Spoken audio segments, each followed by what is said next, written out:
තෙරුවන් සරණයි. ශ්‍රී සද්ධර්මයේ ආලෝකය තුළින් ජීවිතය දෙස නව කෝණයකින් බැලීමටත් අපගේ එදිනෙදා ජීවිතයේ අපහට පැමිණෙන දහම් ගැටලුවට පිළිතුරු ලබා ගැනීම සඳහා අවස්ථාව සලසමින් සද්ධර්ම යාත්‍රාවන අප විසින් ඉදිරිපත් කරනු ලබන අනුශාසනා ධර්ම සාකච්ඡාමය වැඩසටහනට අදත් අපි ඔබව සාදරයෙන් පිළිගනිමු. පසුගිය වැඩසටහනේදීත් අපි බුදුදහම සම්බන්ධයෙන් කරුණු රැසක් සාකච්ඡා කරනු ලැබුවා. ඒ වගේම අපගේ ප්‍රේක්ෂකයින්ගේ ඇති වෙලා තිබුණු ගැටලු රැසකට පිළිතුරු සපයන්නට අපට හැකි වුණා. ඒ වගේම අද දිනත් ඒ ගමනෙහි නව පියවරක් තබමින් අපි දෛනික ජීවිතයේ ඇතිවන ගැටලුවකට දහම මගින් පිළිතුරු ලබා ගැනීමට අපේක්ෂා කර සිටිමු. අද දවසේත් අපගේ ගෞරවනීය ආරාධනාව පිළිගෙන මෙහි වැඩම අවදාළ ආර්යපටිපදා සෙනසුනේහි නිර්මාතෘ අභිධර්මාචාර්ය ශාස්ත්‍රපති නම කියන්න අවසර අතිපූජ්‍ය ලුණම පියදාසී පින්වත් ගෞරවනීය ස්වාමින් වහන්සේ වැඳ නමස්කාර පූර්වකව පිළිගනිමු. අවසරයි ස්වාමින් වහන්සේ. එසේනම් අද දින ධර්ම සාකච්ඡා වැඩසටහන අපි ආරම්භ කරමු. ස්වාමීන් වහන්සේ එසේනම් අපි ඔබ වහන්සේගෙන් පළමුවෙන් දැනගන්නට කැමති නිවනට පත්වීමේදී ප්‍රඥාව අත්‍යවශ්‍ය බව ධර්ම සාකච්ඡාවලදී නිතර අපට අසන්නට ලැබෙනවා. ස්වාමීන් වහන්සේ ප්‍රඥාව අවශ්‍ය වන්නේ කෙසේදයි අපට පහදා දෙන්නට පුළුවන්ද? තෙරුවන් සරණයි හැම දිනාටම. ඔව් ඉසුරු අද අහපු ප්‍රශ්නේ තමයි මේ ප්‍රඥාව කොච්චර දුරට මේ වැදගත් වෙනවද කියන කාරණය සහ ප්‍රඥාව කියන්නේ කුමක්ද කියන කාරණය තමයි අද සාකච්ඡාවට ඉස්සර වෙලාම අපි එකතු කරගන්නේ. එතකොට මේ ප්‍රඥාව කියන වචනය ඔබත් මමත් සරණ ගිහිපු මේ බුද්ධ ශාසනය තුල තියෙන ශ්‍රේෂ්ඨතම වචනයක් බවට පත් වෙනවා. මොකද ප්‍රඥාව නිසා තමයි අපි සරණ ගිහිපු බුදුරජාණන් වහන්සේ නමක් ලෝකයට නිර්මාණය වෙන්නේ. බුදු කෙනෙක් ලෝකයට පහළ වෙන්නේ ප්‍රඥාවේ ඉහළම තත්ත්වයට පත් වුණාම අන්න අපි කියනවා බුදුරජාණන් වහන්සේ කියලා. මේ ප්‍රඥාව කියන එක මේ ශාසනය තුළ ඊටාම වැදගත් වූ කාරණයක් බවට පත් වෙනවා. එතකොට ප්‍රඥාව නැති වුණොත් මේ ශාසනය තුළ අපි හිතන බුදුරජාණන් වහන්සේ දේශනා කරපු ඒ උතුම් වූ නිවීමට නැත්නම් උතුම් වූ සැනසීමටපත් වෙන්නට බැරි වෙනවා. ඒ නිසා මේ ප්‍රඥාවයි කියලා කියනවා කුමකටද? මේ අරමුණක් යම්කිසි දෙයක් තත්වාකාරයෙන් දැනගැනීමට කියනවා අපි ප්‍රඥාව කියලා. මේ ප්‍රඥාවට කියනවා විද්‍යාව, පඤ්ඤේන්ද්‍රිය කියලා කියනවා. ඊළඟට කියනවා විමර්ශාධිපති කියලා කියනවා. ඊළඟට ධම්මවිජය සම්බොජ්ජංගය කියලා කියනවා. ওই විදියට නම් වලින් තව තමයි ධර්මයේ තුල තියෙන අපි අභිධර්ම කතාවෙදි කියනකොට මේ ප්‍රඥාව හඳුන්වන්නේ අමෝහය කියන නමින්. එතකොට මේ අමෝහය කියලා කියන්නේ අපි දන්නවා දැන් කුසල් සිතක් විස්තර කරනකොට වුණත් මේ කුසල් සිතේ ඥාන සම්පයුත්ත කතාව කියන තැන ඥාන සම්පයුත්තයි කියලා කියන්නේ මේ ප්‍රඥාව යෙදෙන තැන ගැන තමයි විස්තර කරන්නේ. එතකොට කාමාවචර මහා කුසල් ගැන කතා කරනකොට එතන තිබෙනවා කාමාවචර මහා කුසල් වල තියෙනවා ඥාන සම්පයුත්ත සිත් 12ක් තිබෙනවා. ඊළඟට තමයි මහග්ගත සිත් ගත්තොත් අපි මහග්ගතයි කියලා කියනවා මේ ධාන සිත්, රූපාවචර සිත් සහ අරූපාවචර සිත්. මේ තුලක් යෙදෙන්නේ මේ ප්‍රඥාව තමයි. එතකොට ඒ සිත් තිබෙනවා 27ක් තිබෙනවා. ඊළඟට තමයි ලෝකෝත්තර සිතේ දෙන ප්‍රඥාව තිබෙනවා. ඒ ලෝකෝත්තර සිතේ යෙදෙන ප්‍රඥාව යෙදෙන සිත් විදියට ගත්තොත් එතන 8ක් තිබෙනවා. මෙන්න මේ විදියට මේ ප්‍රඥාව කාමාවචර සිත්වලත් යෙදෙන්න පුළුවන්, මහග්ගත සිත්වලත් යෙදෙන්න පුළුවන්, ලෝකෝත්තර සිත්වලත් යෙදෙන්න පුළුවන්. ඔය විදියට යම් අවස්ථාවකදී අරමුණ තත්වාකාරයෙන් දැන ගැනීම ඒ සත්‍ය වශයෙන්ම දැන ගැනීම තමයි මේ ප්‍රඥාවෙන් කරන්නේ. ඇත්තටම මේ ප්‍රඥාවයි කියලා කියන්නේ මේ චෛතසික විදියට ගත්තොත් අපි දන්නවා චෛතසික තියෙනවා 52ක්. මේ චෛතසික 52 අතර තියෙනවා ප්‍රඥා කියලා චෛතසිකයක්. මේ ප්‍රඥා චෛතසිකය තමයි මෙතනදී මේ ප්‍රඥාව විදියට ගන්නෙ. දැන් හේතු ධර්ම විදියට ගත්තොත් අපි ගන්නවා අලෝභ, අදෝස, අමෝහ කියලා. ඔන්න ඔතන කියවුනේ ඔය කුසල හේතු තුලත් කියවුනේ අමෝහ කියන චෛතසිකය තුල කියවුනේ ඕකත් උතන ප්‍රඥාව. එතකොට මේ කුසලය කරනකොට නැත්තම් මේ ශාසන ප්‍රතිපදාව තුල නියැලෙනකොට හැසිරෙනකොට අනිවාර්යයෙන්ම මේ ප්‍රඥාව දියුණු වෙන විදියට තමයි මේ කටයුතු සිදු කර ගන්නට ඕනේ. ප්‍රඥාව නැති වුණොත් අපි කියනවා දුෂ්ප්‍රඥයි කියලා. ප්‍රඥාව නැති වුණොත් ප්‍රඥාව නැති කෙනෙකුට හරියට දානයක් දී ගන්නවත් බැරි වෙනවා. හරියට සීලයක් රැක ගන්නවත් බැරි වෙනවා. හරියට සමත භාවනාවක් කොහොමත් වැඩෙන්නේ නැහැ. ප්‍රඥා භාවනාව අපි කියන විපස්සනා භාවනාව වඩා ගන්නත් බැරි වෙනවා. එතකොට මේ කියන ප්‍රඥාව ඊටාම වැදගත් වෙනවා මේ ශාසනය තුල සීල සමාධි ප්‍රඥා පවා දියුණු කරගන්න. එතකොට තවත් කාරණයක් තමයි මෙතනදී අපි හොඳට මතක තියාගන්න ඕනේ මේ ප්‍රඥාව ඇති වෙන්නට නම් තව ධර්මතා කිහිපයක් සමව තියෙන්නට ඕනේ. ශ්‍රද්ධාව, සමාධිය, විරිය කියන ධර්මතා ටිකත් අන්නේ සමගම වැඩි දියුණු වෙලා තියෙන්නට ඕනේ. අන්න එතකොට තමයි ප්‍රඥාව දියුණු කරගන්නට පහසු වෙන්නේ. ඒ වගේම තමයි මේ ප්‍රඥාව දියුණු වෙන්නට නම් ධර්මඥානය දියුණු කරගන්නට ඕනේ. දහම් කතාව නිතර තියෙන්නට ඕනේ. ධර්ම පොතපත නිතර භාවිතා කරනව නම්, සත්පුරුෂයන් ඇසුරු කරනව නම්, යෝනිසෝ මනසිකාරයේ තියෙනම නම් අන්න යාට පහසුවෙන් මේ ප්‍රඥාව දියුණු කරගන්නට පුළුවන්කම ලැබෙනවා. ඊටත් වඩා විශේෂිත කාරණයක් තියෙනවා මේ ප්‍රඥාව ගැන කතා කරනකොට. මේ ප්‍රඥාව දියුණු වෙන්නේ ඇත්තටම මේ භාවනාව කියන මේ උතුම්ම කුසලයත් එක්ක තමයි මේ ප්‍රඥාව දියුණු වෙන්නේ. ඒකට අපි කියනවා සමත භාවනා තිබෙනවා, ඊළඟට තමයි විදර්ශනා භාවනා තිබෙනවා. ඔන්න ඔය සමත භාවනාව කරනකොටත් විදර්ශනා භාවනාව කරනකොටත් කියන මේ අවස්ථා දෙකේදීම ප්‍රඥාව දියුණු වෙන නිසා තමයි අර අපි කලින් සඳහන් කළේ ඔය මහග්ගත සිත්වල ප්‍රඥාව තියෙනවා, ලෝකෝත්තර සිත්වල ප්‍රඥාව තියෙනවා කියලා. ඊළඟට තමයි බුදුරජාණන් වහන්සේ දේශනා කරනවා පඤ්ඤා නරාණං රතනං. හරි ලස්සන පාඩයක්. මේ නරයන්ට නැත්තම් මේ මිනිස්සුන්ට දෙවියන්ට තිබිය යුතු උතුම්ම ගුණයක් තමයි ප්‍රඥාව කියන එක. පින්නතුනේ මේ දැන් ප්‍රඥාව නැති වුණොත් කිසි දෙයක් කරන්න බෑ. ඔන්න යහපත විදියට දකින්නත් බෑ. යහපත් දෙයක් යහපත් කියලා දකින්න බෑ ප්‍රඥාව නැත්තම්. එතකොට ප්‍රඥාව නැත්තම් කුසල අකුසල හඳුන ගන්නත් හරි අමාරුයි. ඊළඟට සීලය ගැන හඳුන ගන්නත් අමාරුයි.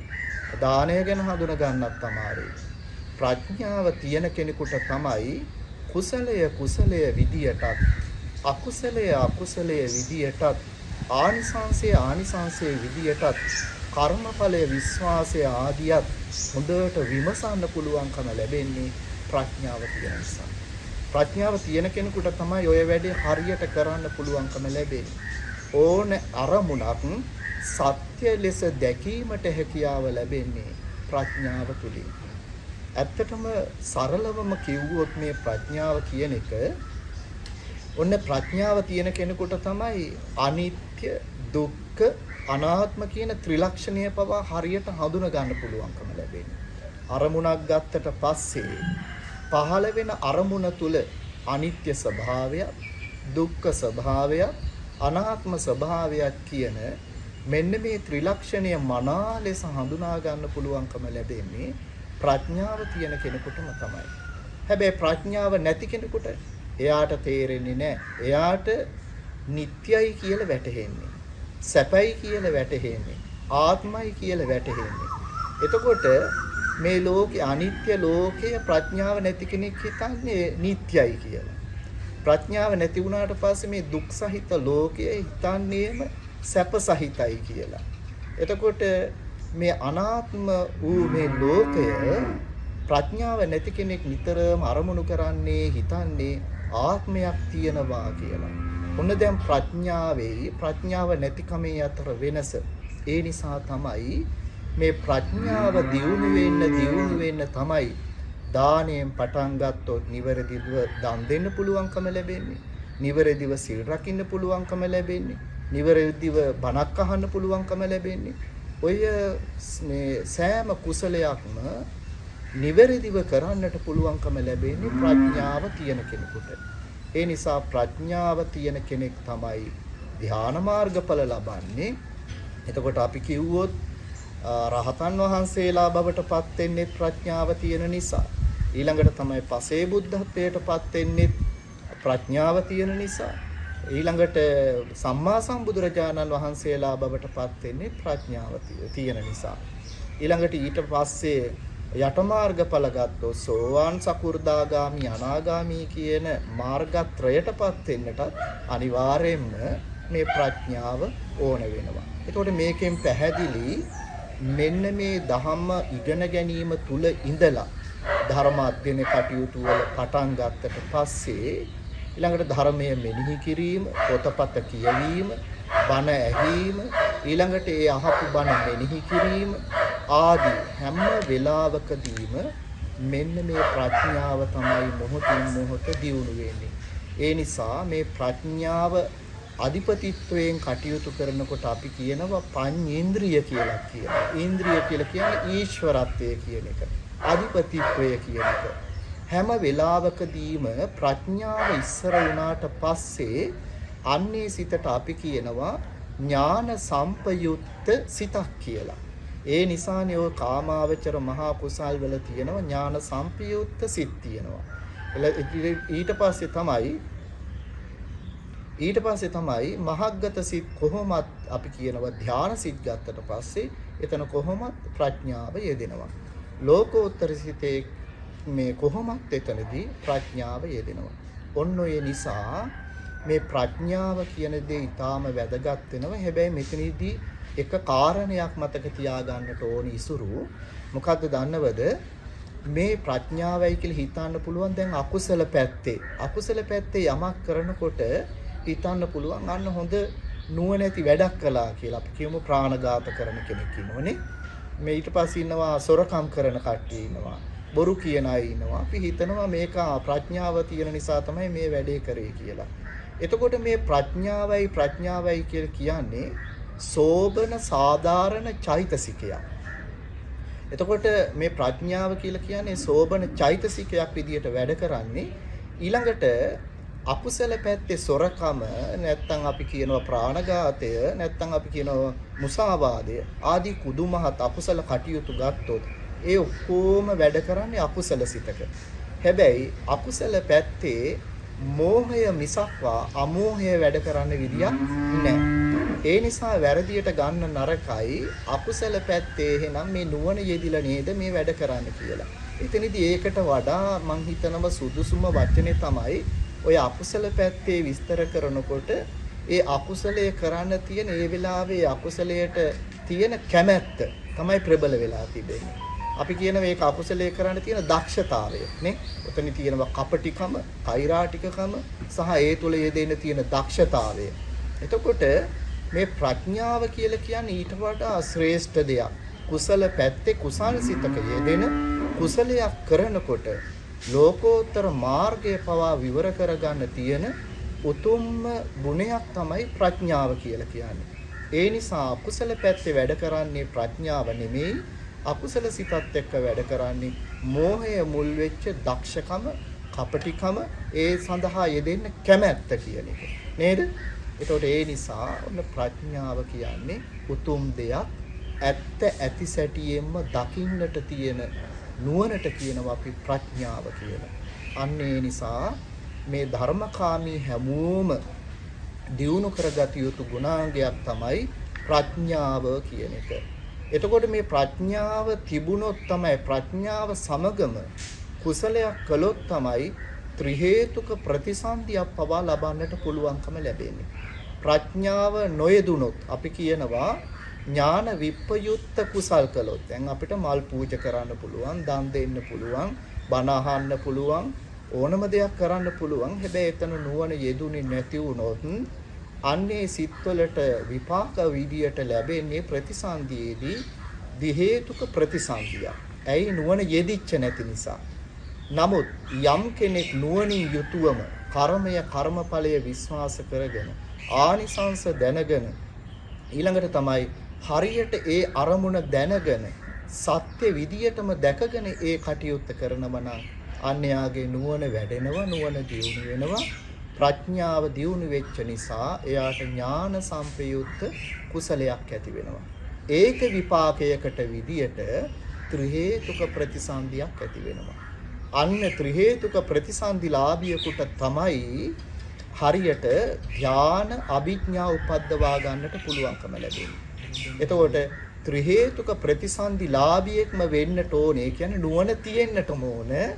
ධානය ලබන්නත් ඊළඟට මොකද්ද මාර්ගඵල ලබන්නත් කියන කාරණා දෙකටම. ওই විදිහට තමයි ප්‍රඥාව පිළිබඳව අපිට විස්තර කරන්නට පුළුවන්කම ලැබෙන්නේ. ඉතින් ප්‍රඥාව ගැන කතාවේදී බොහෝ විස්තර තිබෙනවා. නමුත් කාල වේලාවේ හැටියට මේ පිළිබඳව අපිට විස්තර කරන්නට පුළුවන්කම ලැබෙන්නේ මේ පමණයි. පෙරුවන් සරණයි. ස්වාමීන් වහන්සේ අද දවසේ තපත් සමග එකතු වුණේ වටිනා දහම් කරුණු රසක් අපට පහදා දුන්නාට ඔබ වහන්සේට බොහොමත්ම පිං.